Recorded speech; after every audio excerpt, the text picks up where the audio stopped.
Yeah. Welcome to Tabadlab, the live transmission of the Tabadlab Policy Roundtable 11. Obviously, it has been a very, very tense few days, few weeks really, between India and China, and it's been a very, very tense and difficult few months with the COVID-19 crisis, which hit China first in the province of Wuhan, but has since become a global pandemic that has blown a hole in economies, societies, and politics I think, for the medium to long term, given how substantial the damage has been, especially economically. In the midst of all this public health and economic damage, the emergence of a conflict between India and China is worrying, to say the least. We've organized a conversation between people who look at India very carefully, people who look at China very carefully, and people who look at Pakistan very carefully to examine the geopolitical fallout from not just the pandemic or the conflict, but the sandwiching of this whole region between these two crises: a public health crisis and a crisis of essentially of politics between these nations. I'm delighted to welcome and introduce the panel today. We have with us Dr. Happyman Jacob, based in New Delhi. He works at the Jawaharlal Nehru University, JNU, and is a scholar and a gentleman and a friend. And we've spent many Track 2 dialogues together, attended conferences together, and disagreed vehemently with each other for many years. Shu Jindu from Beijing, he hosts a weekend show on CGTN in English. He's a policy thinker and researcher, and examines and comments on both events in China, but especially events related to China's security and its foreign policy. We're delighted to be joined by Rupa Subramanya, who's been a columnist and a vocal critic, not just of the current regime in New Delhi, but of regimes that have existed before this one as well. There was a world before Modi.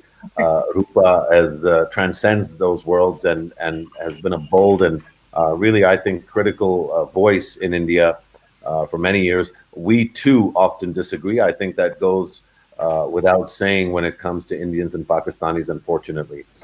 We're joined by Zoon Ahmed Khan, who is a Beijing-based researcher working at the Tsinghua University, and she also does a lot of commentary on issues related to China and Pakistan in particular and their relationship. So it's a delight to have Zoon join us. And least but definitely, or this is at least the fifth time I've done that, last but definitely not least, Yun Sun, who's based at the Stimson Center in Washington, D.C., and has been writing about China's security relationships and its strategic posture and position. Her most recent piece in War on the Rocks was really, for the Western world at least, or those of us that consume Western media and writing, it was the definitive piece in terms of explaining the Chinese perspective. We have not just an Indian, a Chinese, or a Pakistani perspective in this conversation. I'd like to think that we have six human beings who are interested in peace, stability, and prosperity, but most of all in the well-being of individuals. And so I want to start the conversation today with you, Rupa, because you've been a really vocal critic of the manner in which India has handled the COVID-19 crisis. But here in Pakistan, we've been looking at India, or some of us have been looking at India and saying, wow, that's the way to do it. You got to have a full lockdown.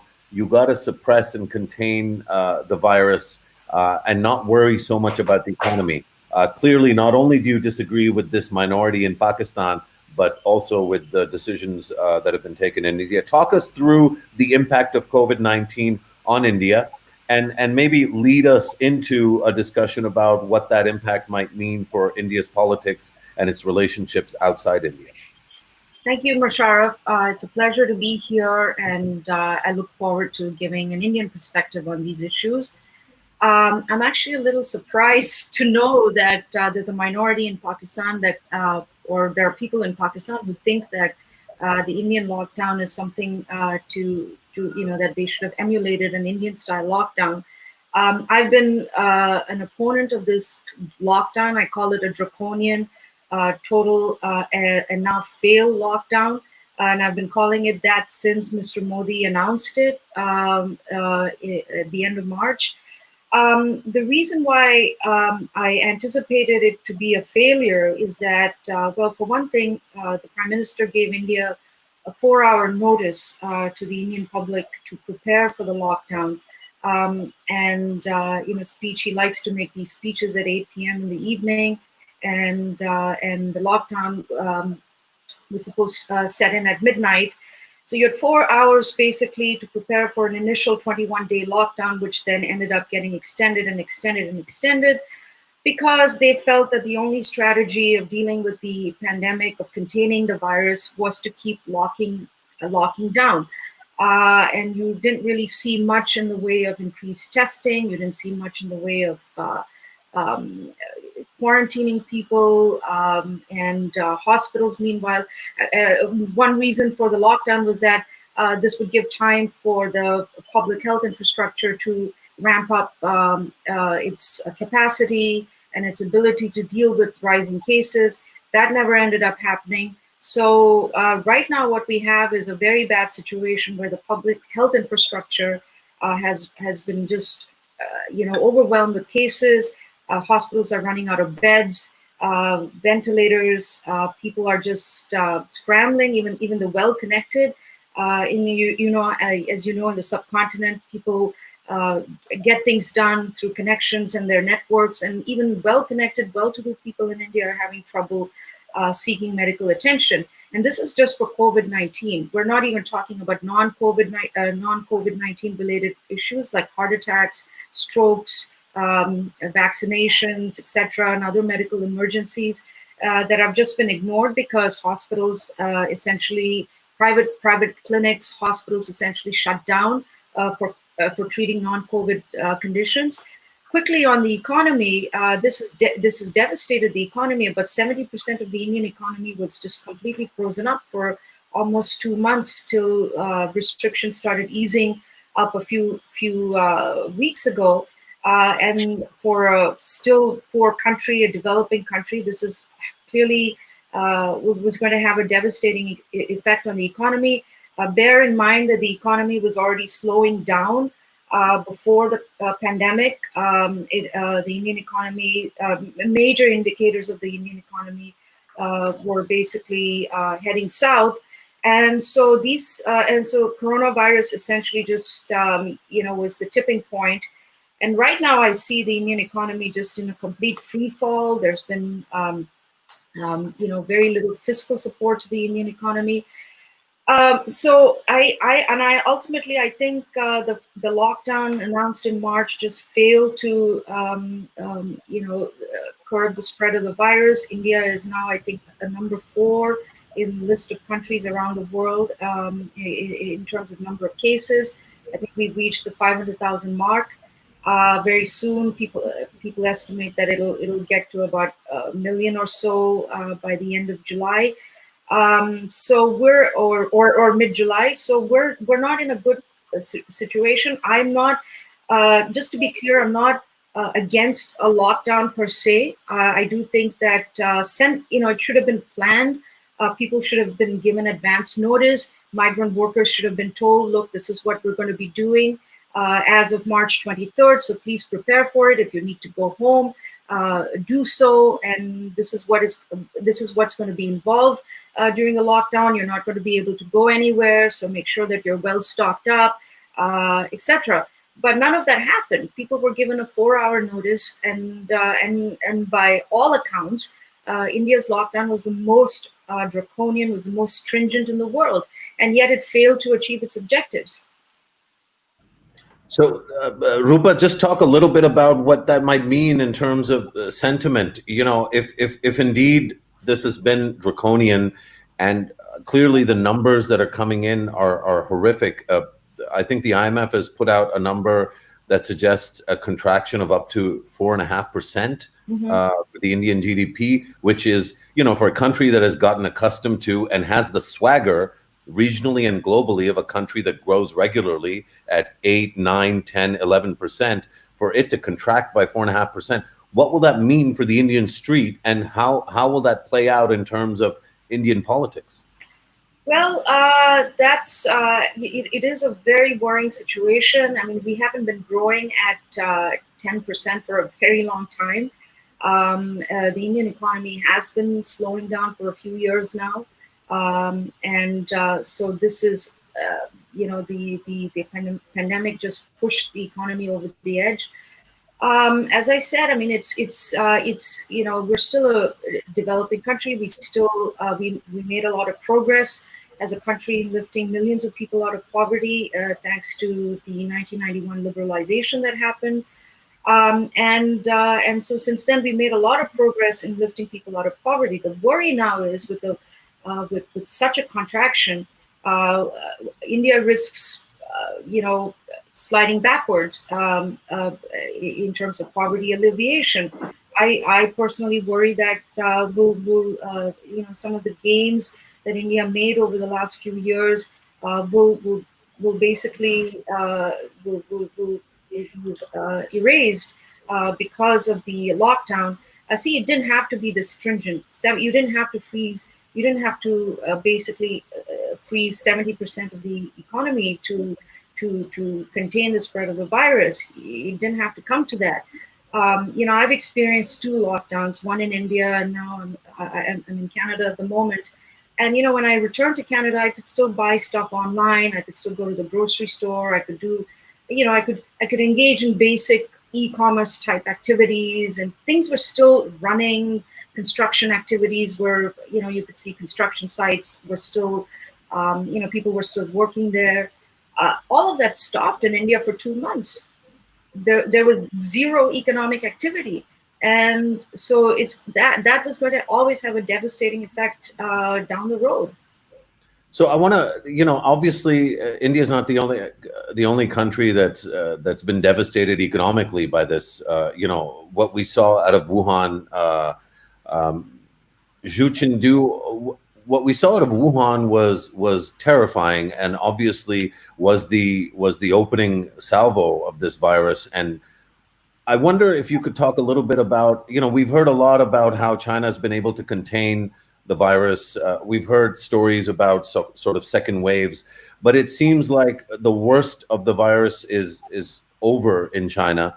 And obviously there'll be outbreaks here and there, but clearly there's been an economic impact on China as well. Talk to me a little bit about the impact and how it might change how Beijing sees its place in the world or in the region, because a lot of the interpretation of what's happened between China and India has banked on this notion that the COVID-19 crisis has created some sort of a window or an opportunity. I don't know if you're able to give us maybe some insights on that. As people, a lot of actually international experts talk about that, the pandemic, global pandemic, is actually, accelerated the changes, the ongoing changes globally. For example, probably in a sense, the conflicts between China and the United States is getting worse because of the pandemic. We know there's a since Trump taking office back in 2017, so there's 2017, 2016, it started this decoupling process. And because of the pandemics, this process also get accelerated. You can see the relationship between the 2 countries are getting worse and worse. And also globally, the rise of, we talked about the rise of Asia, China included, India included.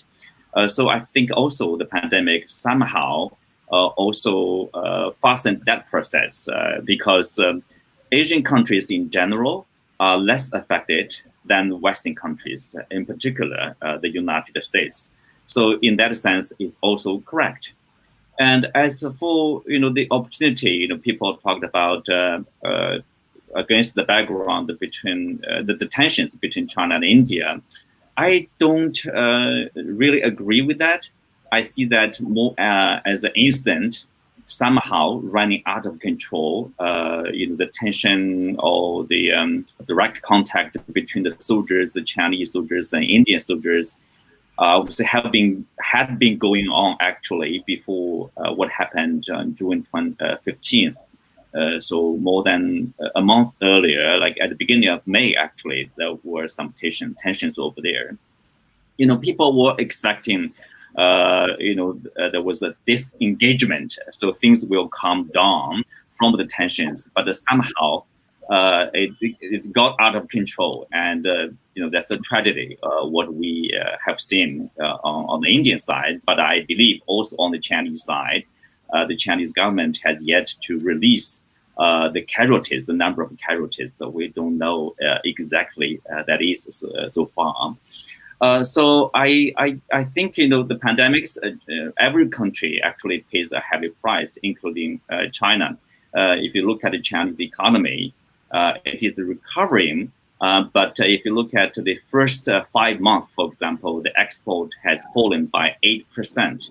And also, so far, some of the industries, for example, the entertainment or the catering industries, basically, these are the industries that are being affected the most. For example, the cinemas are yet to be opened. So many of them probably will go bankrupt very soon.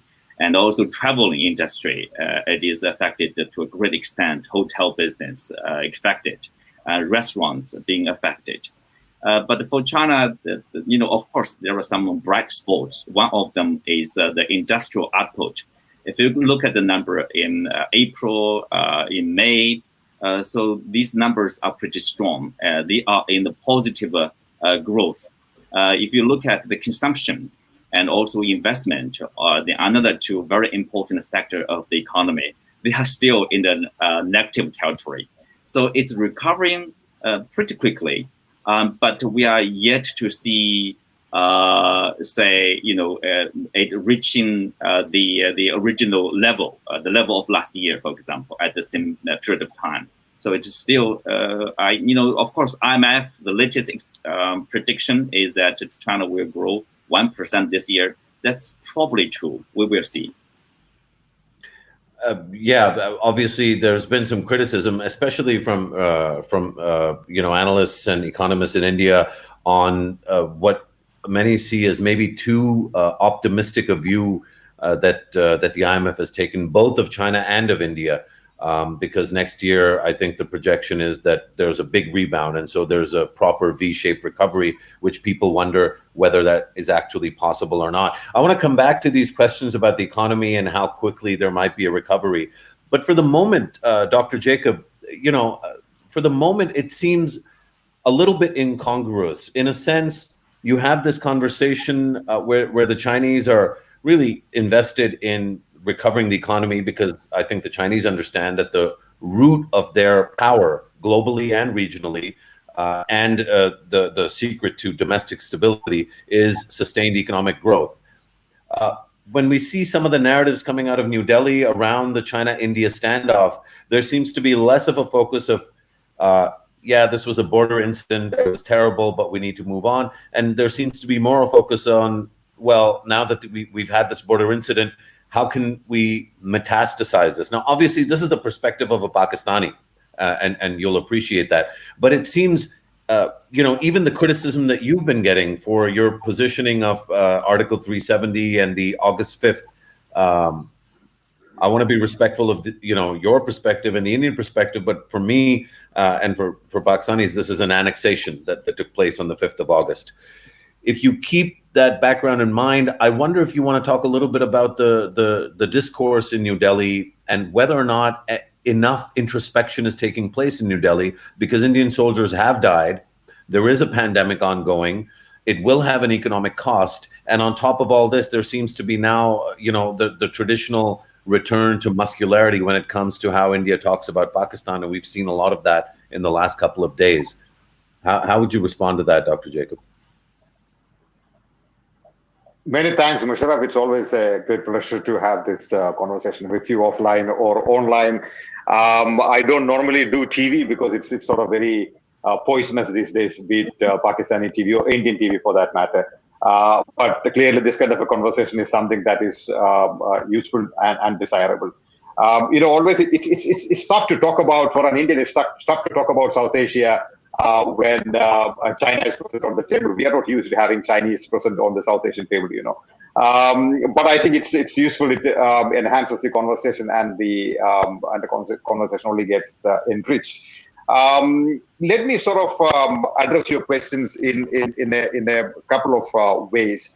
I think what is surprising about the recent discourse in Delhi about the standoff with China on the line of actual control is that it is actually not the ruling party, the Bharatiya Janata Party, or the government led by the Bharatiya Janata Party, that is somehow pushing for a more masculine response vis-a-vis China. It's actually the opposition parties and the, in fact, even left of center thinkers and parties in Delhi that are asking for a more masculine approach to the Chinese action on the line of control, which is in some ways surprising, because here is a party that in many ways thrives on hyper-nationalism, on masculine nationalism, etc. But in this particular context, Mr. Modi's party has decided to take a backseat. In fact, his own statement on the 19th of this month was very clear that there is no incursion, which of course the Chinese media made use of. That's a different matter.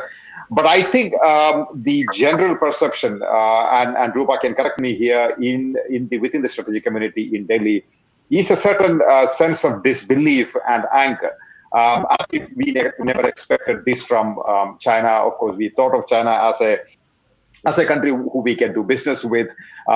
We didn't have to have this front open with China. I think there was a certain amount of disbelief and anger in Delhi in general. So I think there are several deeper reasons, as it were, as to why this may have happened at this point of time. There are proximate reasons. One of the major theories in Delhi, of course, is that China is trying to divert the attention or deflect the focus on the COVID outbreak that has come from Wuhan.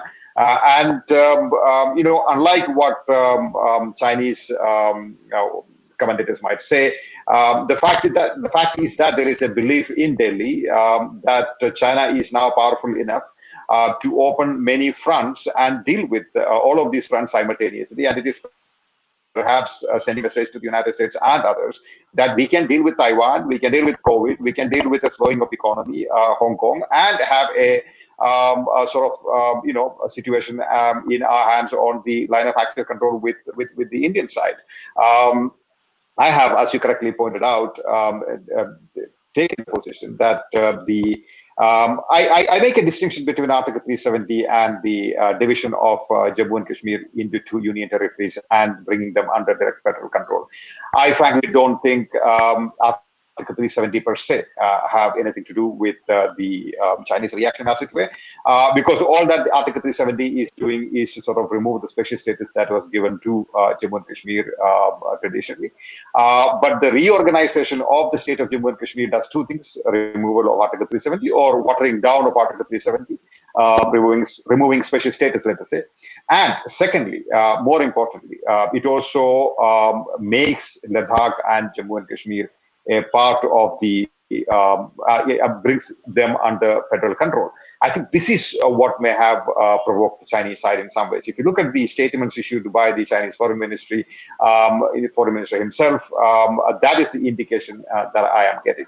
So, to my mind, therefore, we had a conflict with Pakistan on the Kashmir question. Now we have unnecessarily and perhaps unwittingly brought China into the mix and made it a partner in a party in the conflict as well. So I think this too. I'm not making a monocausal argument here at all. I'm not saying that this is why this explains the Chinese behavior. I think this is perhaps one of the proximate reasons, going by the statements coming from China.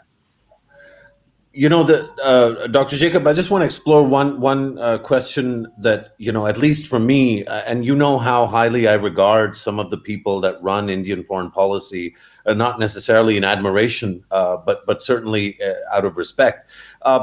I find the notion of unwittingly doing things in New Delhi to be, I thought that was the domain of, let's say, other countries, to be unwitting in their international relations. But our expectation from people like, the people that are in charge in India, like Jaishankar and the foreign minister, or Ajit Doval, who's supposedly this great strategic thinker. How did India get into this position of having done something unwittingly and disturbed, really, China's not a small country by any stretch of the imagination. How did we get here?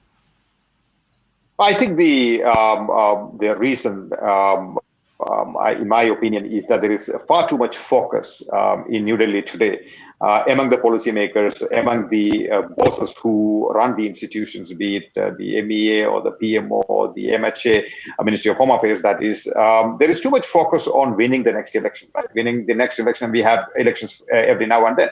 We have the Bihar election, we have the West Bengal election after election after election. So I think it is not this. I think this sort of a rhetoric or a slew of actions that we are witnessing today do not necessarily flow from a well thought out national security strategy, as it were. And it just doesn't make sense at all. If you were to sort of look at where India wants to be 5 years, 10 years, 15 years from now, and what fights it wants to pick at this point of time, it just simply defies common sense as to why India, the decision makers in Delhi, did what it did. So I think it's the focus on domestic politics. It's the focus on domestic political gains, and it's the focus on, say, their own ideological puritanism in some ways, right? As the General Secretary of the BJP, Ram Madhav, said the other day, it's time that people started taking the BJP's election manifesto seriously. And the election manifesto is very clear about what they wish to do vis-a-vis Article 370. They wish to do away with Article 370, and they have done that. So I think it is the interference of the domestic political calculations in India's pursuit of national interest. I think that is what is complicating the sort of strategies that we are seeing in the last 4 to 5 years, and be it so combine that with a certain unwillingness to engage with the neighborhood in terms of conflict resolution. And I'm including not just Pakistan here. On Pakistan, there may be other issues, the issue of infiltration, that, this, and the other. But, a country like Nepal, for instance, you have a country like Nepal that has been very close to India today, complaining that the Indians have not been engaging us for a long time. So if purely from a selfish national security perspective, New Delhi should actually reach out to Nepal and say, take it easy. We are not really ignoring you. Let's get into a conversation and resolve our issues. I simply don't see that happening at all. And I would actually go by data. And in my article in the Hindu yesterday, I put out this data on Kashmir. We can put out data on every other state in the region vis-a-vis India's trade with the countries in the South Asian region, India's diplomatic standing with the South Asian region, and vis-a-vis that of China. And I think there is a certain, downward trajectory, unfortunately, that India's foreign policy is assuming at this point of time. And that, to my mind, stems very clearly from a certain ideology that the ruling party has and its obsession with domestic political gains, as it were. So I think that's a great segue, Dr. Jacob, because one of the clearly the virus of an obsession with domestic politics is not limited to India. Zun Ahmed Khan, you've watched Pakistan and China relations very closely. Of course, none of us will forget very soon the Financial Times newspaper story that essentially suggested that the new government at that time, in the summer of 2018, was looking to revisit aspects of the China-Pakistan economic corridor. A lot of that rhetoric had been built up through an election campaign that lasted, I think Pakistani election campaigns now last 4.5 years. There's just enough time for people to just, return the rental cars and sleep, for a couple of months before they get back into the swing of things. There has been a politicization around CPEC, which has complicated, at least in my view, the ease with which the CPEC project or series of projects and the overall Pakistan-China relationship are managed. Now, you add the China-India tensions to that, and you add the fallout of COVID-19 on China itself in particular, but also on Pakistan. To what extent will all of these things shrink the space for Pakistan and China to work together, specifically on CPEC, but on a whole range of other issues, including things like Afghanistan reconciliation, which, as all of our speakers know, is another area of cooperation that Pakistan has with China amongst dozens of others? Musharraf, firstly, thank you for inviting me on a very distinguished panel. It's really great to hear perspectives from Canada, Beijing, and also New Delhi. So I think firstly, this is like a very big topic. I'll try to address the questions that you've raised. So number one, what may be the impact on the China-Pakistan economic corridor of the change in government? When the new government came into assumed office, when Prime Minister Imran Khan assumed office, this was more than 2 years ago. And at that time, I was on a few panels in Beijing as well. And there were certain comments that had been made during that election campaign, which got some attention of observers in Beijing. That is this government to what extent will the China-Pakistan economic corridor remain stable the way we had seen in the previous years because of the government shift? And at that time, I think we saw in a few weeks that followed that not only did Prime Minister Imran Khan reach out to Beijing and his idea of including socio-economic dimension in the China-Pakistan economic corridor, of incorporating more projects that were in line with the PTI's own mandate at that time, they were reciprocated by Beijing. So we saw that there was a new evolution, I would say, of the China-Pakistan economic corridor, in which job creation and the impact on socio-economic dimension, and what are the environmental implications of certain projects, and how can we mitigate these impacts? How can we improve? How can we make CPEC greener? I mean, all of this was incorporated. So as far as the China-Pakistan economic corridor goes, or as far as the Belt and Road Initiative vision as well goes, it's an evolving concept. It is a concept that maybe for Pakistan started with hardcore infrastructure. We prioritized port building, special economic zones, construction of road networks, etc. Obviously, energy was a big part of about 40% was energy projects, but this has evolved with Pakistan's evolving needs as well.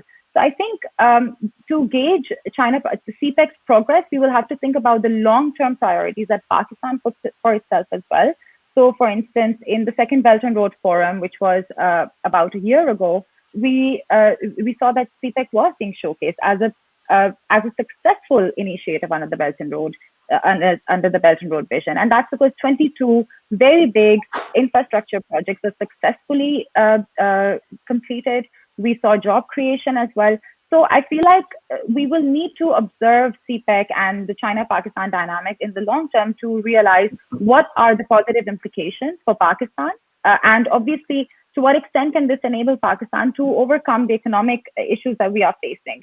So I think that to think that a new government can actually reduce Pakistan's engagement with China is not a very correct statement, because China and Pakistan's partnership is much deeper than CPEC.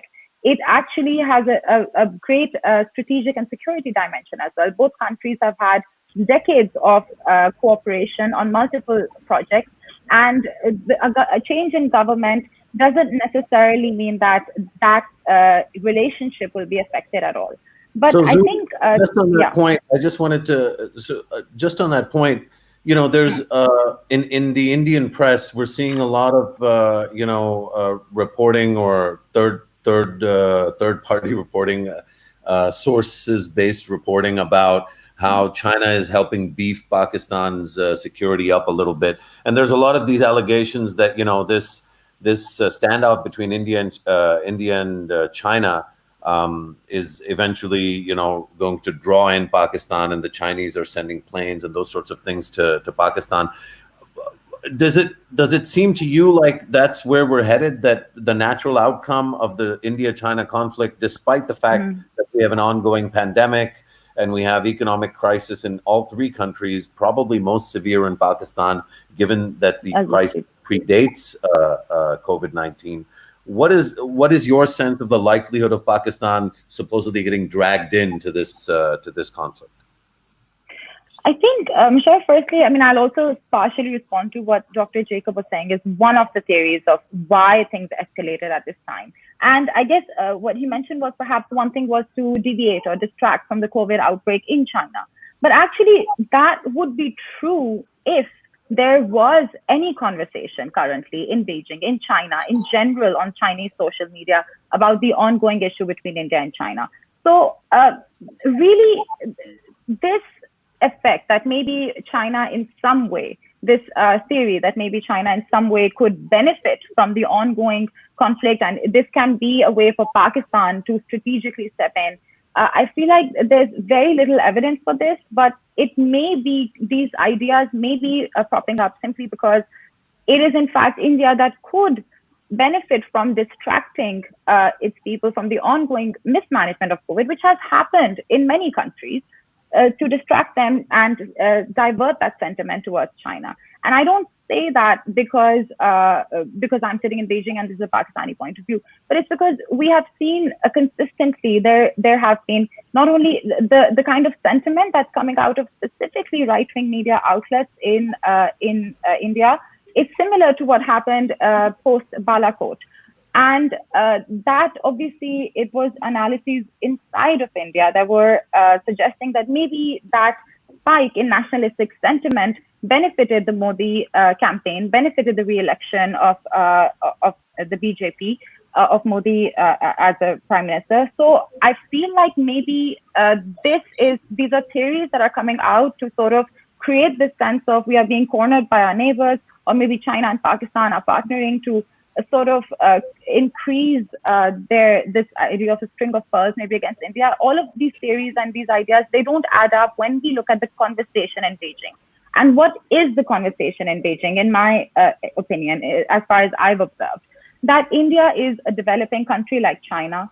India and China should cooperate. We have the Shanghai Cooperation Organization mechanism. India has repeatedly been invited by China to join the Belt and Road Initiative.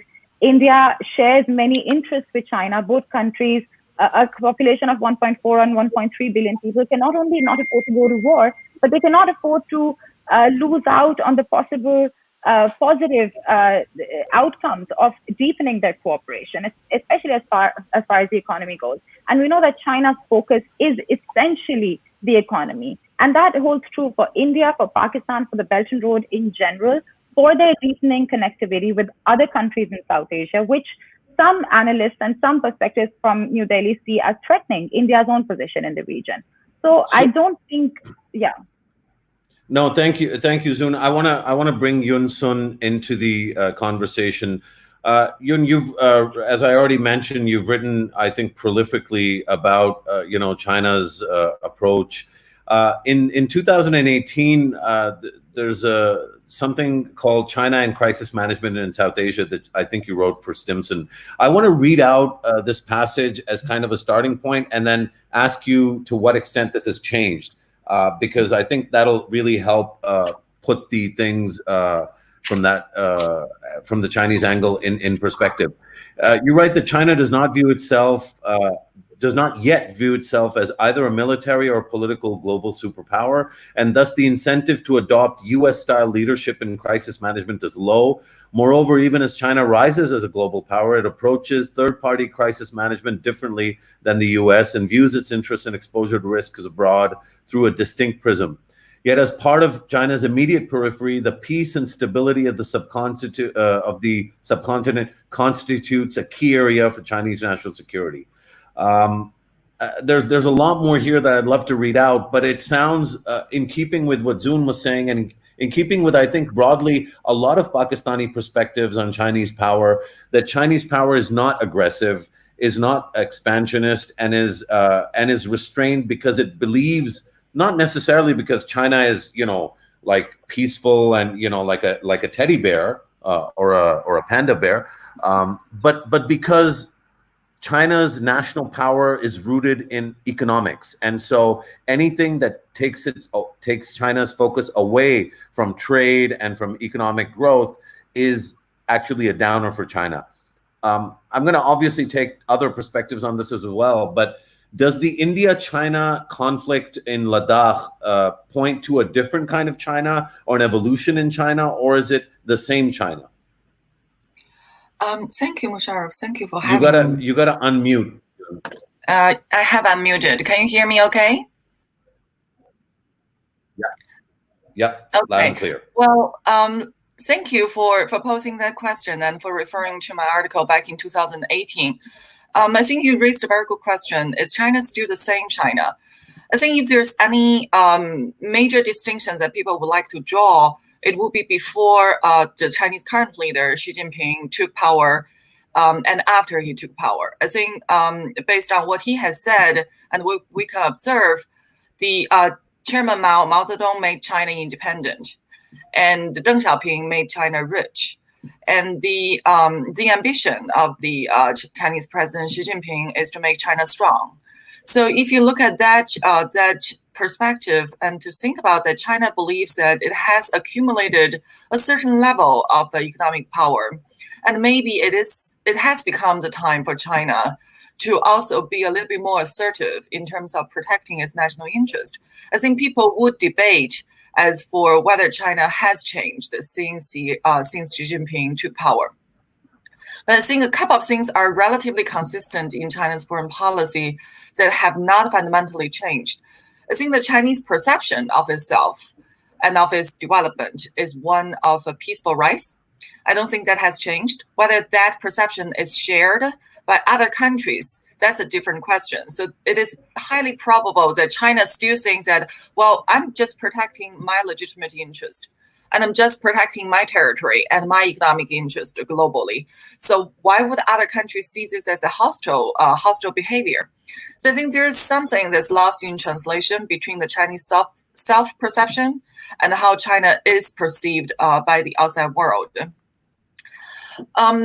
In terms of relationship with India, it's a very complex issue, of course. But I think essentially, China believes in power politics, and China is a realist and pragmatic country, and China believes in its natural superiority in Asia.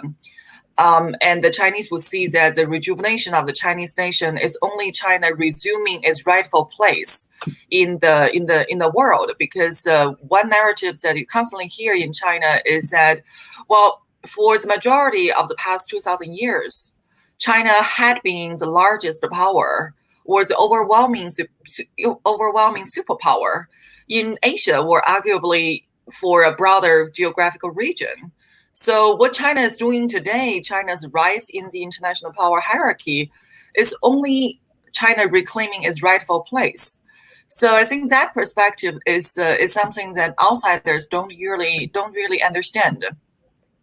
So look at China's historical experience in Asia.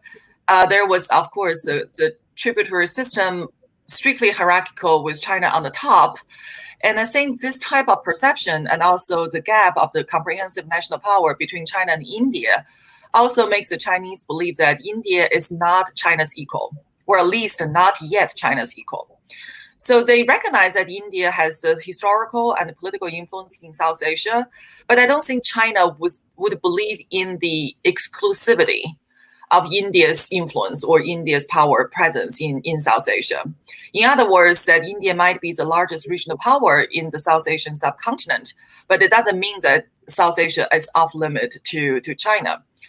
So, looking at China's policy, there has been a lot of pattern of balancing India by supporting Pakistan and developing ties with smaller countries in the region. And I think also it's also important that on the global level, you see China emphasize this issue of global South, or China-India cooperation as South-South cooperation. So both China and India, as developing countries, should coalesce with each other in order to counter the global North.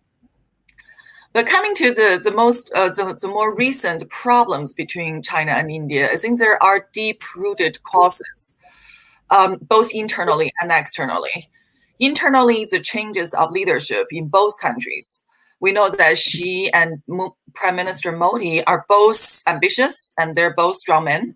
Xi has BRI as his flagship foreign policy initiative. Modi has Modi Doctrine. And externally, we know that the Indo-Pacific strategy raised by President Trump has provided strategic support, either in narrative or in reality, to India.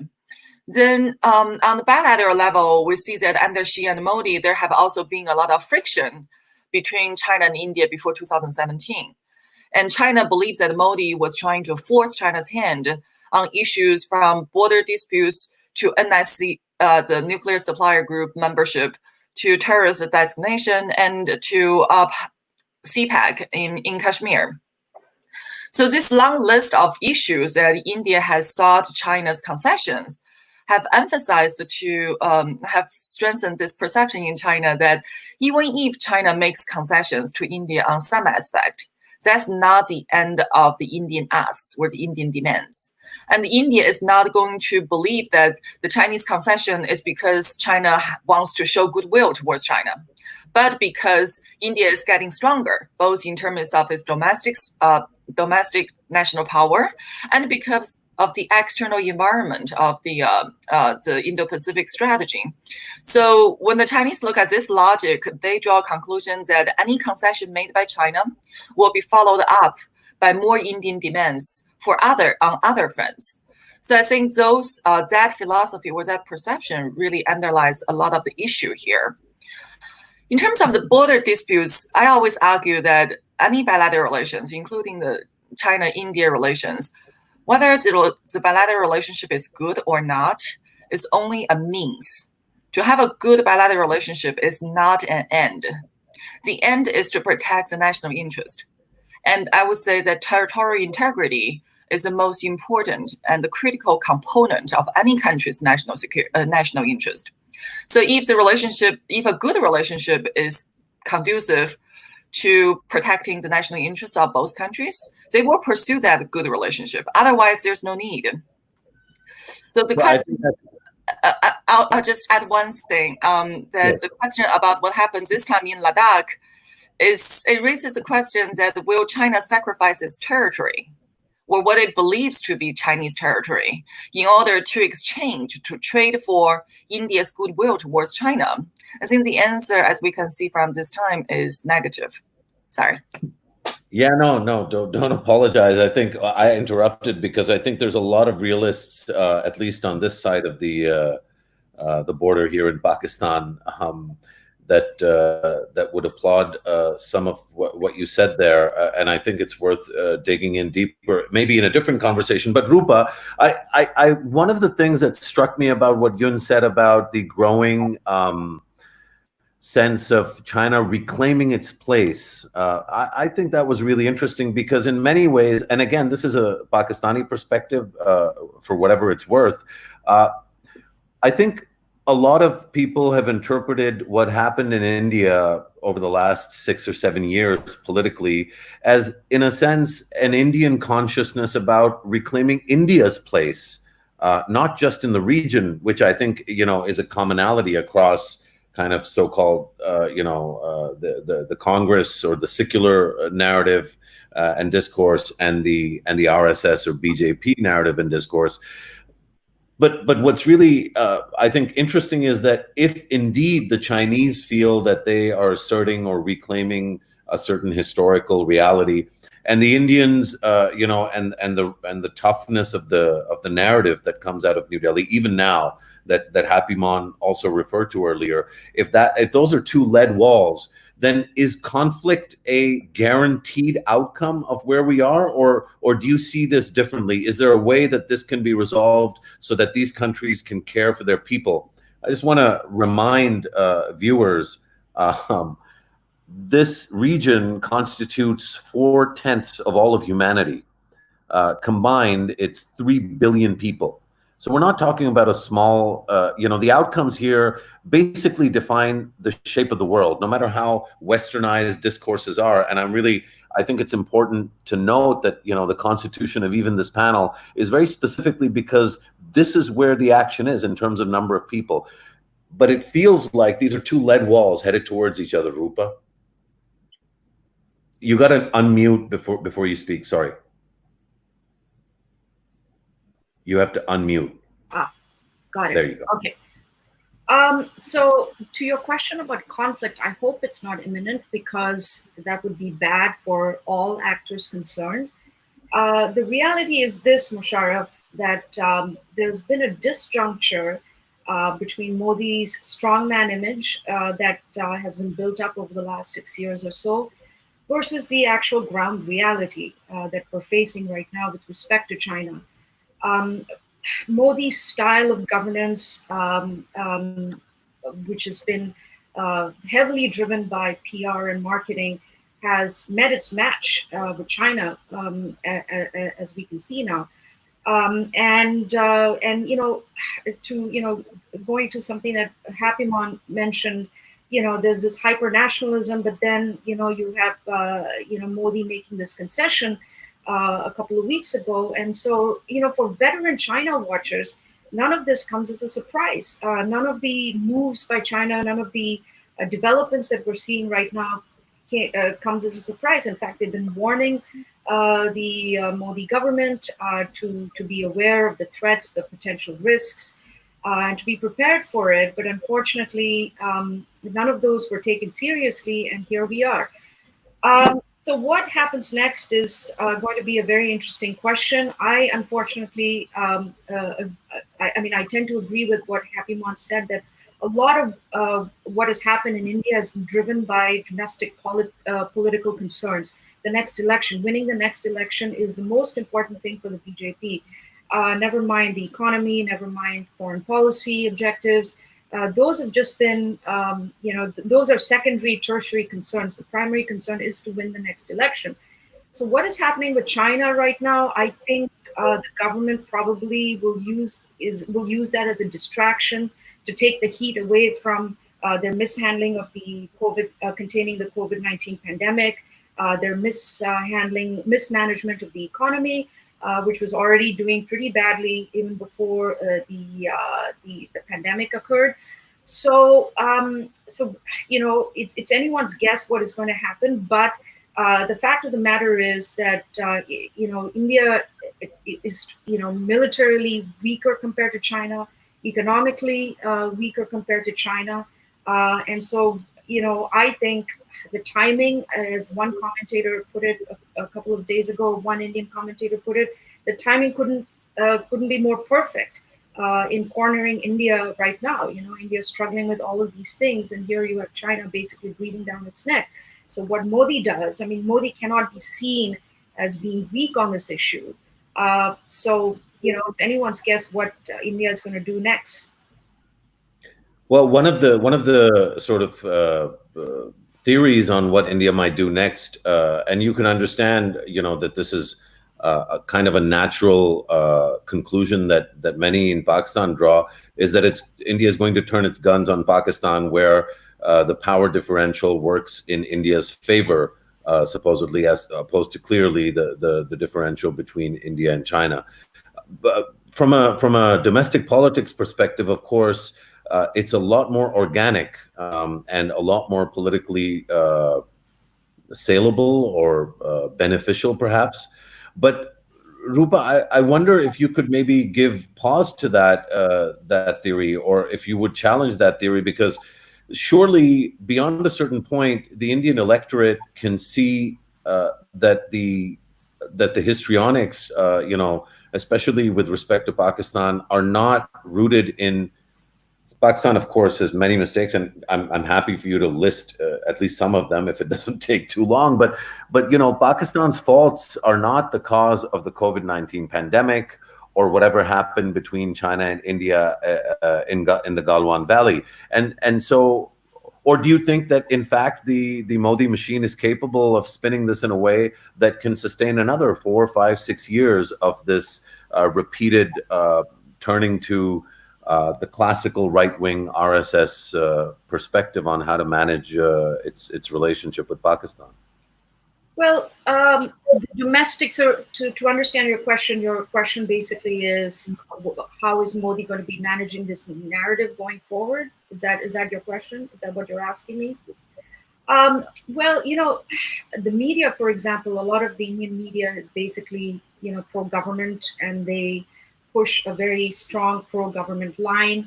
At this point, a lot of these channels are basically, making the case for conflict, are making the case for a more aggressive position with respect to China that includes boycott of Chinese goods, which I don't agree with. I think it's actually going to be devastating for the Indian economy. It's basically shooting yourself in the foot by banning Chinese exports or placing tariffs on them. So the messaging is going to be key going forward. Right now, I think what the Indian government is, or the ecosystem surrounding Mr. Modi, I think what they're doing right now is basically distracting the economy and the pandemic away from. They're using China to distract the attention away from the economy and the pandemic. And how whether the Indian public continues to buy this is something I don't really I don't know if that's actually happening.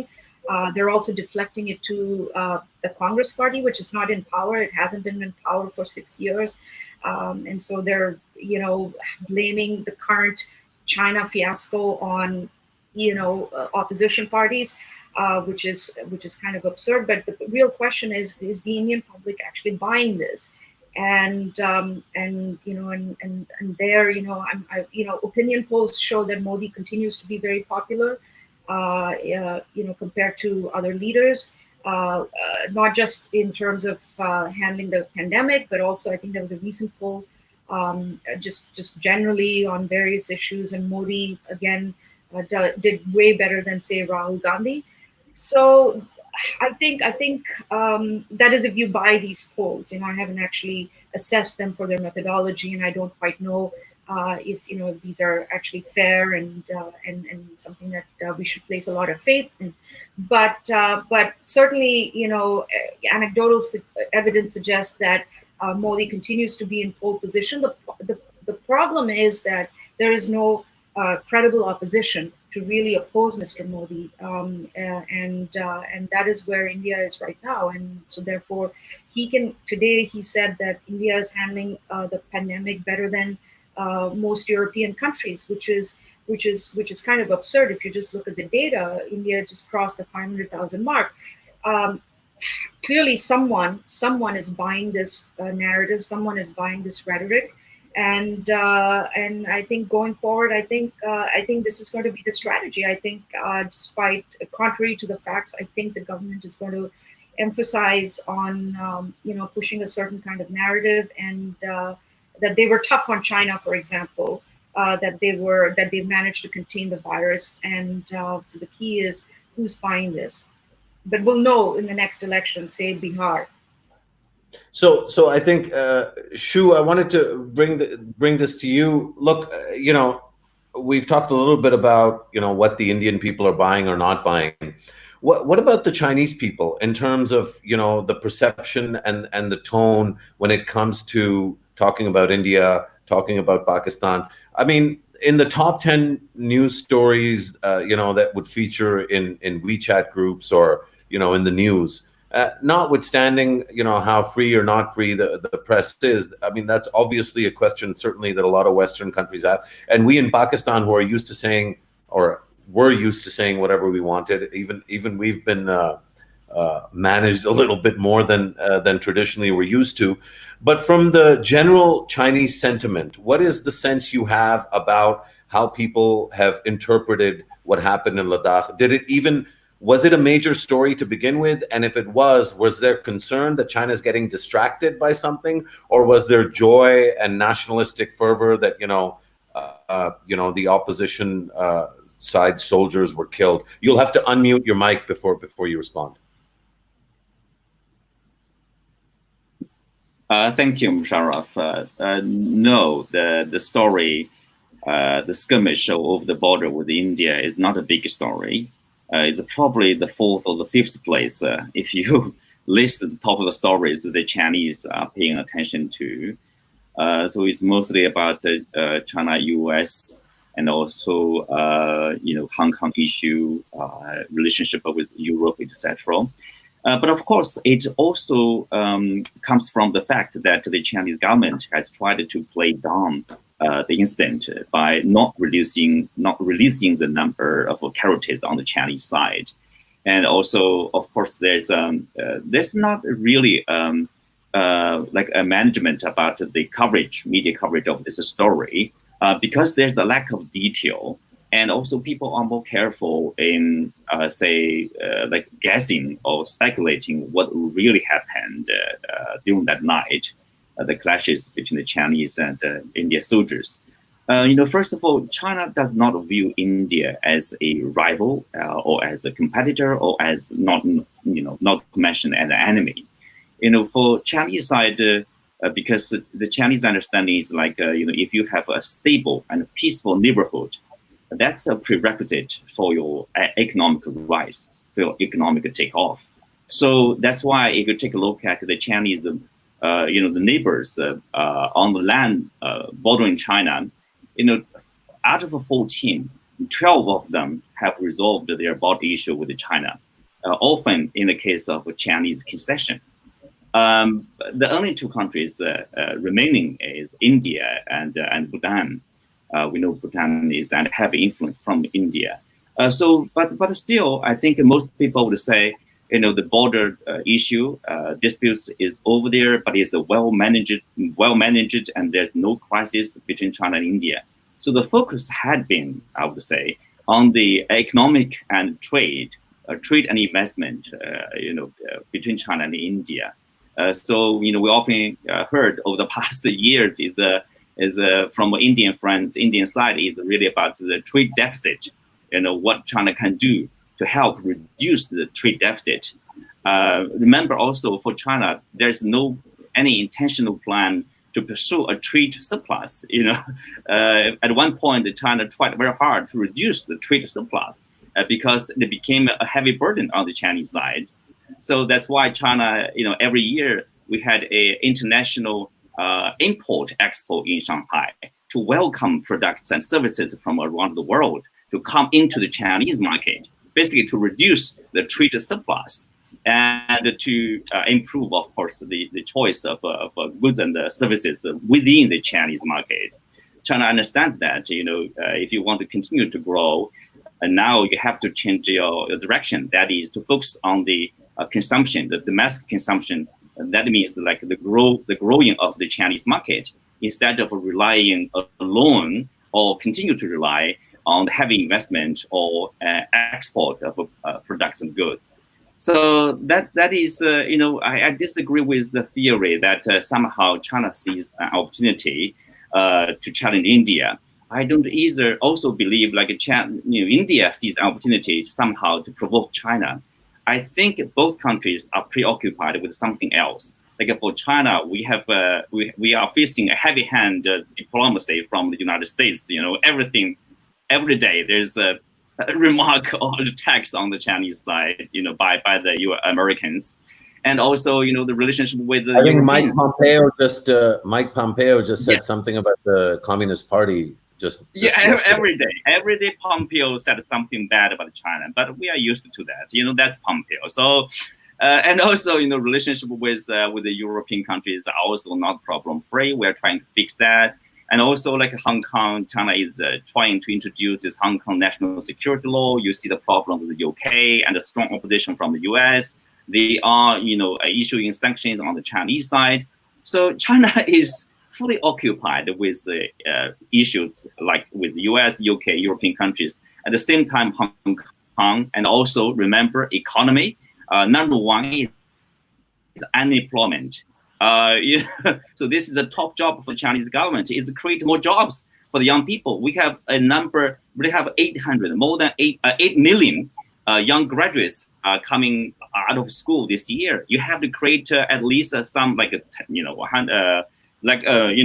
million jobs for the graduates and also for the veterans and for the migrant workers. So that's a tough job, number one, for the Chinese government. No, I don't think the Chinese government somehow, want to make this, just see a good opportunity somehow to attack the Indians. It's not that case. I would say the instant somehow is running out of control there. So I think that's an interesting, and it's a point that's been reiterated by Chinese friends, I think, several times, and I take that on board. But that leads to a kind of a different question, Zun. That leads to a question that I have about whether or not there's a small section. I don't think it's the decision-making elite, but there are voices within Pakistan. Certainly, we see them on social media getting a little bit excited about China having pushed back on India and China being tough on India, so to speak, and getting excited and potentially thinking about how Pakistan could benefit from the moment. But from what I hear from throughout this discussion, China has no interest either in the original sort of conflict in Ladakh. China was kind of sucked into it, according to this narrative, but also in terms of like supporting Pakistan in any kind of designs that Pakistan might have. To what extent is the Pakistan factor a storyline, if it is at all? Musharraf, I think there is definitely a niche of people. There's a certain point of view coming from Pakistan, but it's a small percentage of people that somehow feel that, wow, India got a taste of its own medicine, and India is the bully in the region. And now China, a bigger country, was able to show India what they're capable of. But this is not a majority point of view. But coming back to what is Beijing's perspective, generally, not just in this Ladakh situation, but generally when it comes to Pakistan and India issues, I think China always promotes that we should continue dialogue and understanding and discussion between New Delhi and Islamabad. They have promoted, obviously, Pakistan and India both became members of the Shanghai Cooperation Organization. The whole purpose of the SCO is to create avenues of mutual understanding and address problems like terrorism, extremism, and separatism. And these are issues that plague both Pakistan and India. So China definitely wants a peaceful neighbor. And there's also a point of view that maybe some countries in the world benefit from an unstable neighborhood for China. And we see not only escalations between India and Pakistan every now and then, we see them in North Korea and South Korea. These balloon fights escalated so badly just 2 weeks ago. So, and obviously other issues like Taiwan and Hong Kong are constantly raised. Look, I think that, there's a long tradition in India, in Pakistan, and in China of blaming the Americans, I think it's a global tradition, but certainly in South Asia and China, we're able to find fault with Washington, and maybe that's legitimate. But Zun, certainly, I find it interesting that you mentioned the SCO, because in a sense, I think the SCO inclusion or integration was back in either 16 or 17. I think it was the summer of 17. It was officially done in 17, yes. Yeah. So in 2017, these two countries were brought into the SCO ostensibly because President Putin and President Xi both realized that this conflict between India and Pakistan, which is for these big countries and for what they want to do, is a nothing conflict. It has to be resolved. And these two sort of, colonial cousins, whatever you want to call them, if the West can't help them get along and is a source of conflict, well, why don't we get, Beijing and Moscow to fix it? So then if you look at what happened in Ladakh and you look at what's going on in terms of the rhetoric from New Delhi that, I've been alluding to, and that to some extent, I think Happy is confirmed, isn't that a failure of the SCO and a failure of Beijing and Moscow? It's not just that. Doklam also happened. A lot of people compare the SCO with NATO but actually the approach is very different. Just like the BRI is compared with the Marshall Plan, but the SCO and the BRI essentially go for a holistic approach. In the SCO, for example, when the Balakot strikes happened, both India and Pakistan were requested to keep those differences aside and join the meetings of the members, continue the dialogue on various initiatives of confidence building, trade, cultural cooperation, better understanding. The SCO is also the only platform right now functional that India and Pakistan sit together in face-to-face. So the purpose of the SCO is not to directly, it's impossible to completely ensure that such issues or such conflicts or such miscalculations on the ground, essentially. I mean, a lot of people, both China and India, don't want war, don't want an escalation of conflicts. They do have various issues to deal with, but these miscalculations can happen. And the purpose of the SCO is to create an environment long-term, long-run. The stakes of Beijing are long-term in the region in general and for other countries as well. So I wouldn't say this is a failure, but we can hope that such incidents don't occur more frequently. And the fact that Beijing and New Delhi can still meet face to face in the Shanghai Cooperation SCO Secretariat in Beijing, despite this escalation, means that this is one more platform where differences can be set aside and mutual confidence building measures can be incorporated in a better way.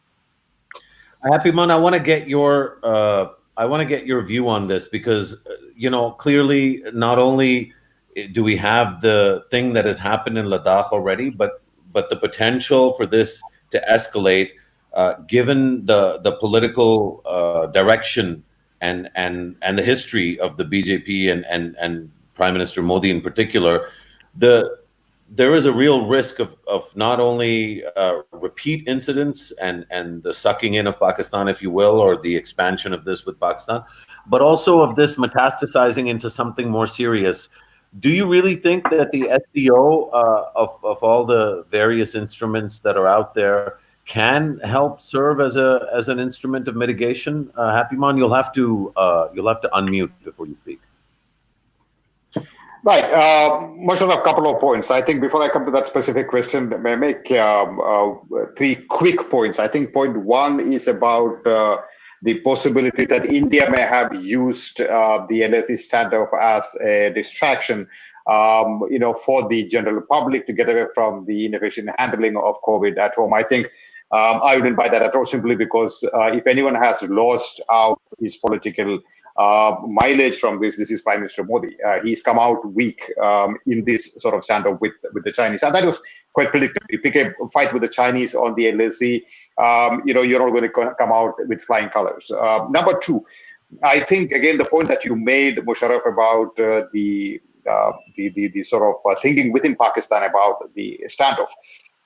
I find a certain contradiction in the Pakistani stand there. On the one hand, there is a argument that, hey, finally, there is China showing India its place in the region and has taught India a lesson. And on the other hand, I also hear this, argument coming from Pakistan that it is India's expansionist designs that has finally led to the standoff on the line of active control. So that seems to be quite a contradiction. The second point that I want to make very quickly is the point that Dr. Sun was making about China, the narrative that China is reclaiming what it considers to be its territory. Now, this, I think, is really going to be the crux of the problem in the days to come, because India, there is this emerging thinking in India, at least within the right-wing circus and certainly within the incumbent government, that Aksai Chin and, POK, that this and the other, is part of the erstwhile princely state of Jammu and Kashmir, and therefore they should declaim back. Now, if there is a thinking of that kind in China about reclaiming its own territory, then we are going to be on the collision course. And this takes me to the issue about how was China perceived traditionally in India. I think in India, China was traditionally perceived to be a peaceful neighbor with there's a lot of warmth in India about China, and people didn't have so much of an issue with the so-called peaceful rise of China, etc. I think all of that is perhaps going to change in the days to come.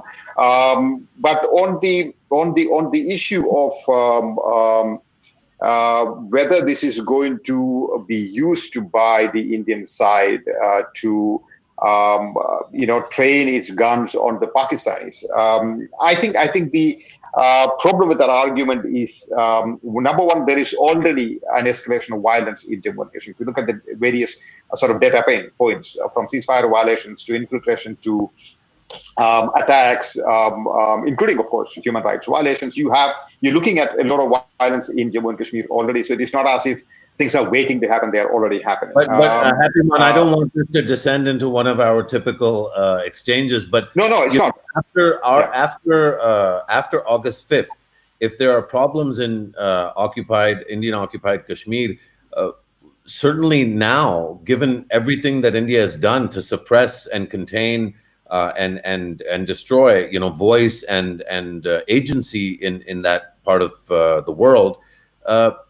Again, just like if a failure of India-China relations that leads to something like Ladakh or Galwan Valley is at least partially a failure of the SCO, then certainly the August 5th intervention and the fact that Indians are claiming that there is because I've seen this reporting as well, that there's been an escalation in violence within Indian-occupied Kashmir, which is the term that we use. Obviously, you use a different one. That certainly is at least there should be a discussion within India about the failure of what happened on August 5th. Oh, there's no question about that. There is an increasing discussion about that. I personally have written and spoken about it quite vociferously, and I think August 5 was unnecessary. It has only come back to bite us in the back. But the larger point that I'm trying to make is that while I think what will be the lesson that is going to be learned by New Delhi and Islamabad? On the one hand, one could potentially make the argument that this is going to be used by New Delhi to sort of deflect the attention from the LAC and train its guns on Pakistan, right? On the other hand, one could equally make the argument that the Pakistani state will be more emboldened by the quote-unquote defeat of the Indians at the hands of the Chinese. So what would that make the Pakistani side? Well, I think these are all scenarios one can get into, but I just want to come in on the issue of SCO. I think, the entry of India into SCO was a positive sort of moment. But I think from where we are sitting today, if there was even a little bit of desire in Beijing, going by what the Global Times is writing from time to time, that India should not get too close to the Americans. That was perhaps one of the irritants in Beijing. If this has any long-term implication for the region, it is going to be that India is perhaps going to get closer to the United States of America. It is going to get militarily, strategically far more closer to the West. Quad is going to be revived, and SCO is going to go for a 6 in the SCO. It's going to be talking shop. I simply don't see a future for SCO because it's going to be a China-dominated place where India finds itself in a certain minority. And with the SARC. Dr. Jacob, do you worry that you might be underestimating the weight and role of Russia in SCO, or is that not a...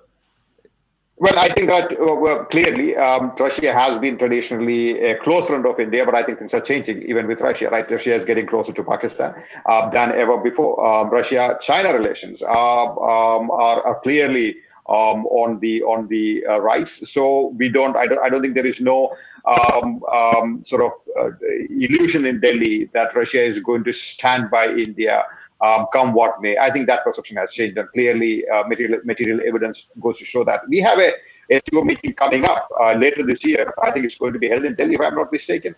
So the proof of the pudding is going to be in the eating, right? So let's see if the SCO meeting in Delhi is going to achieve anything in terms of conflict resolution, as it were. I don't foresee that happening in many ways. I think the battle lines, unfortunately, have become clearer, have become sharper. The region is poised towards more competition and not cooperation. The region is more, especially in the wake of COVID, and what COVID will do in the mix of all the conflicts, all the misunderstandings, all the uneasiness that we already have in the region. The migration flows, the lack of economic growth. What will COVID do to pre-existing conflicts and the insurgencies underway? The high-handedness of the states in the region. I think we are looking at a future in the years to come that's not very rosy. Certainly very, very different from what has been happening, what was happening, say, from 2004 to 2010 or 2014, from an Indian point of view, I would say. That was probably a good period as far as the region was concerned. I think a lot of people share this this worry about the future. We've come to just about 10 minutes left. Yun Sun, I wanted you to speak to two things, and also, well, I'll ask you for concluding comments after you responded to this. Look, it seems like there's an expectation almost that the United States will fill the vacuum that India's alienation or lack of closeness or friendship with China and with the SCO. If we take what Dr. Jacob has just said on its face value, there's an assumption there that America is waiting with open arms and an open wallet and with a warm embrace for an India that looks to leverage its geopolitical or geostrategic position as a neighbor of China and as a neighbor of China that already has an ongoing conflict with China. I've heard and I've been fascinated, I think we all have, by your realist perspective on how China sees the world. But is the United States as readily willing to engage in what India would want in terms of a closer relationship, do you think, given that you're sitting in DC and watching this closely? I think the expectation of Washington to have a closer alignment with India is not new. But I think the Trump administration has certainly elevated that desire and the operationalization of that idea to a very new level. But then the question that we have to ask is that, has it been successful? Well, on that, I think you probably will have to look at two sides of the same coin, because for people who are in supportive of this idea, they would say that look at the defense cooperation that U.S. and India have been able to achieve in the past 2 to 3 years.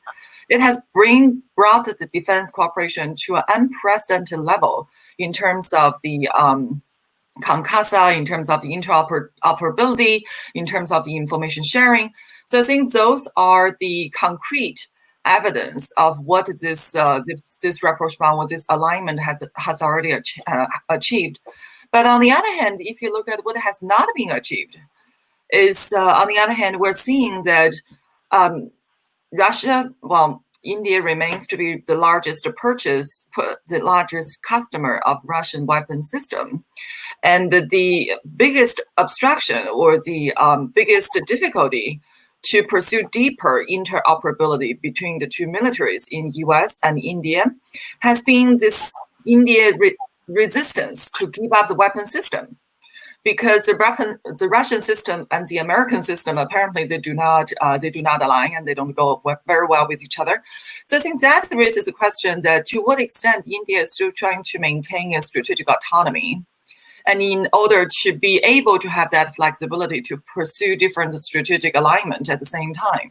So I would say the jury on that one is still out, but the conventional wisdom, if you ask South Asia experts in, I would say, both United States and in China, the conviction is more likely to be one where that people don't believe that India will form an alliance with the United States. There will be alignment here and there, but an alliance is not not the most likely scenario. And the discussion, well, I'm sorry, go ahead. You seem to have a comment. Well, I was just going to ask for maybe a closing comment on where you see all of this going. I think Dr. Jacob has painted a rather stark and gloomy picture, not one that's unrealistic, but maybe you can shed some light on where the optimism might lie for the region and for this triangle, this weird love or hate triangle between India, China, and Pakistan. Between China, India, and Pakistan, I think that's a very different dynamic that we probably will have to have a different session. But just to focus on this one specific clash, I would like to mention that Ladakh clash apparently has captured the attention of media and scholars and governments from all over the world. But what has happened is not that unusual. And I would agree with our Indian speakers on this point, that this type of standoff, confrontation, they happen regularly, but only the field that has caused bloodshed or has escalated to a certain level makes the headlines in the media. The good thing, if there is a silver lining, I would say is that while since the clarification of the line of actual control is exceedingly difficult and it seems to have been dropped in the bilateral documents between China and India, then a line of actual control can only be consolidated through this type of pulling and hauling and through this type of confrontations along the disputed boundary. So what that means is that once that I think both sides develop a rough idea of a consensus about the line of actual control, regardless of who claims what, that if there is a consensus about where the line of actual control roughly lies, that will be the foundation for a serious conversation about the border demarcation to begin. So I would say that looking into the future, this is unfortunately necessary for the border dispute to be settled. That's marginally hopeful. Rupa, maybe you can offer some closing thoughts real quick that convey a sense of optimism as to how this might play out in a way that benefits the 3 billion people in this region. I'm not very optimistic. I'm generally not a very optimistic person, so I'm not really seeing much of a silver lining here. I'm going to focus on what I think India should do, because that is where, I know most about that. So moving forward, I think it's become very clear this is a time of reckoning for both Mr. Modi and for India. And the rubber needs to hit the road. Governance by PR and marketing has clearly run its course. What India needs to do right now, it's going to be very important. What it decides to do is going to be very important moving forward. I personally think that India should focus on economic growth. You cannot build hard power without rapid economic growth. It was only after 2 decades of rapid growth that China started flexing its muscles on the world stage. India has, I think, these delusions that it can do that on the world stage at 5% growth, but it can't. And so we need to start fixing the economy. We need to start boosting our expenditure on defense, which has been woefully short. It's been woefully small compared to other countries. I think something like 2% of GDP goes into defense spending, and that number has been coming down over the years. So what really needs to happen is for Mr. Modi, for the Prime Minister, who's been given an extraordinary mandate by the Indian people, second time now, to focus on the economy, get it going. What you're getting from New Delhi is a message that they don't really know what they're doing. Boycotting Chinese goods is not going to boost economic growth for India. It's actually shooting yourself in the foot. So India needs to be outward looking as it moves forward, rather than turn inwards and insular and parochial. So this is the time to actually. I know it sounds. It doesn't make sense in a world where everyone is looking inward, but I think this is the time that India should do what should go against the grain of conventional thinking at the moment, and actually pursue a more outward looking policy rather than an inward looking policy. And obviously this kind of India, as it starts, if the government actually follows what I'm saying, it could actually have implications for the region as well. A stronger India is obviously going to have consequences for Pakistan, for China. But let's see, because we've already squandered 6 years now. Mr. Modi was elected on the promise of changing India, of making it stronger economically, militarily, of not taking Chinese aggression or any kind of aggression lightly. But unfortunately, 6 years have proven that he hasn't lived up to those promises, and that needs to change moving forward. So let's see if that actually ends up happening. Zoon, similarly, the way that Rupa's delineated a path forward for India, what is Pakistan to do now? Should it double down on its stated domestic agenda, which seems to be everyone for themselves, and the opposition battered by the government battered by the opposition? Or is there something different? I actually, when I heard Rupa speaking, it sounded remarkably similar to so many things Pakistanis say about what Pakistan should be doing. Musharraf, actually, it's also generally Pakistan was facing some economic challenges. We have had successful democratic transition in some senses as well. But at the same time, there were many challenges already. And with COVID-19 and the initial period where people thought we are somehow immune to it, and now the way things look, it is very hard to be optimistic as a person. But here is what I think Pakistan can do. Definitely, we need to firstly manage the issues back home. We do have we have young people who need employment opportunities. We need to be able to focus on stabilizing the domestic situation in a sense that we focus on how is it that investment coming from China or other countries is going to benefit the people. So I do think that this focus on, obviously, maybe we should be reaching out to different countries. We should be using platforms such as, I know you said the SCO is not it's a sign of a failure of the SCO that this incident happened, but I do see how the SCO can be beneficial for Pakistan. I do see how various other multilateral fora can be beneficial for Pakistan. And we need to focus on the economy above all. We need to focus on the development of the project that we have undertaken. And at the same time, we should, I think generally Pakistan's official stance has been conducive. Pakistan has been reaching out to even India recently to continue dialogue to improve the situation.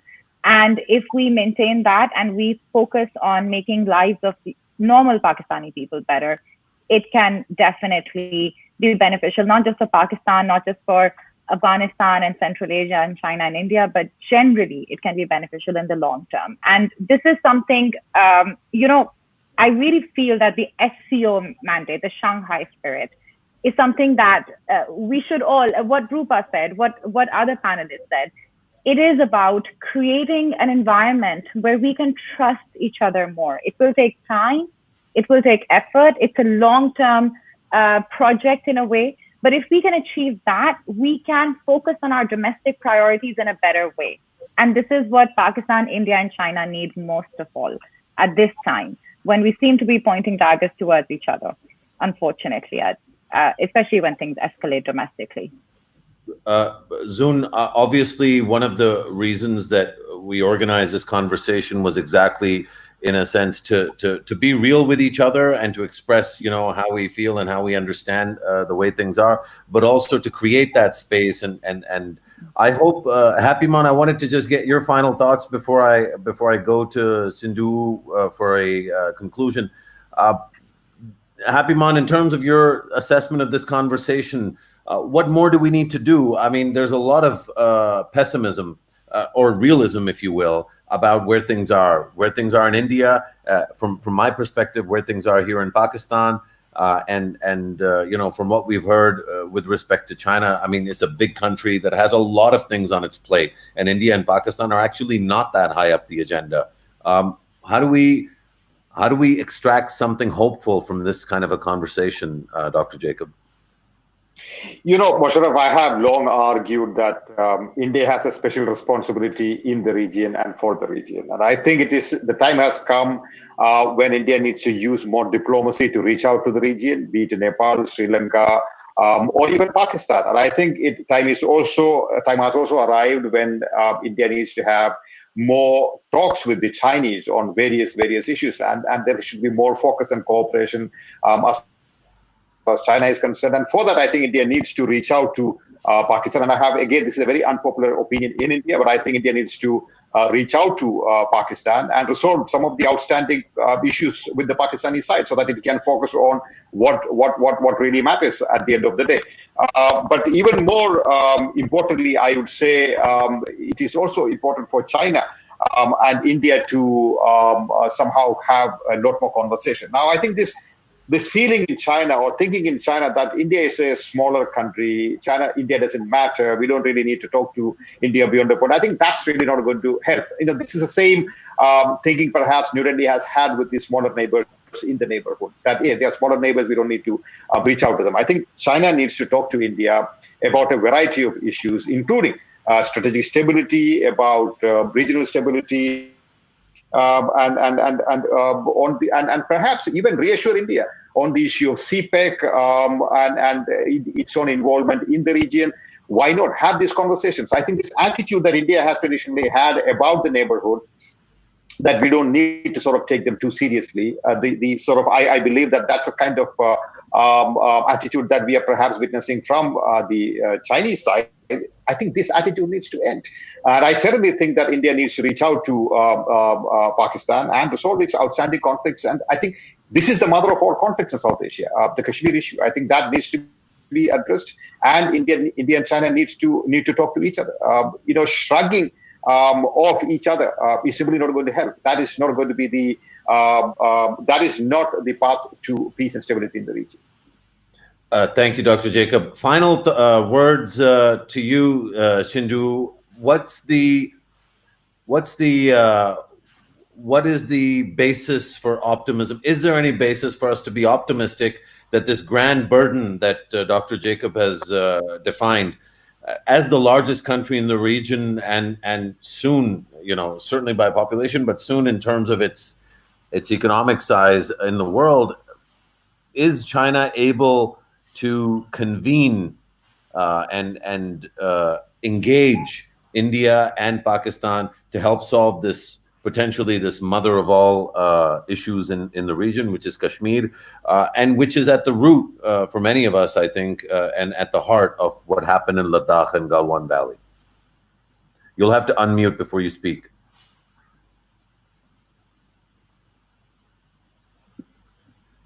China certainly would love to see increased relationship between Pakistan and India, because nothing China can benefit from a worsening relationship between the two neighboring countries here. But also at the same time, China respects the Indian insistence.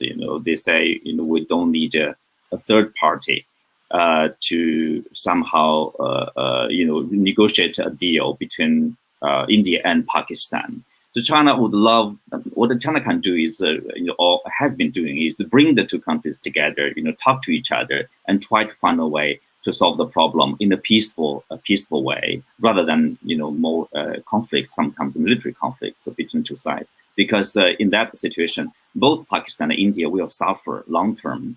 And when it comes to China and India, I want to say, the recent incident, I would add some urgency for both China and India to resolve the border disputes. We have to work out a plan, a workable plan, to either manage the crisis, to prevent any future event like this, or try to solve these border disputes once and for all. Because nobody benefits, neither India or China will benefit from a long-term standing border disputes between the two big countries here. So our Chinese focus is about the economy, is about poverty alleviation. We look into 2030 is really about how prosperous the country will be, or say issues with Taiwan and Hong Kong. That's the Chinese priority. The priority is not to have any disputes with India. So I think, I agree with the panelists, here, colleagues, India priority is about economic development. It's about the welfare of its own people. So I think in that sense, we have a common ground here. For Pakistan, for India, for China, it is our own people. That's our priority. That's not about, adding another piece of land. I just want to draw our viewers' attention to the recent development, after the incident, 2 or 3 days, the AIIB, Beijing headquartered AIIB, Chinese initiated AIIB Asia Infrastructure Investment Bank, they just approved $750 million a loan to India to help India to fight the pandemic, the impact of the pandemic. So you see, I think the people should also see if the people trying to speculate the intention from the Chinese side, so probably both sides they should take into consideration.